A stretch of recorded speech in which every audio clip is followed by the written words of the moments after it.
பட்டாம்பூச்சி பட்டாம்பூச்சி கால்களை கொண்டுதான் ருசி அறியும்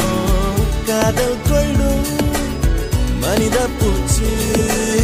கண்களை கொண்டுதான் ருசி அறியும் ஓடுகிற தண்ணியில் ஆக்சிஜன் மிக அதிகம் பாடுகிற மனசுக்குள் ஆசைகள் மிக அதிகம் ஆசையே பாபா 1000 காதலை 5 நொடியில் செய்வோம்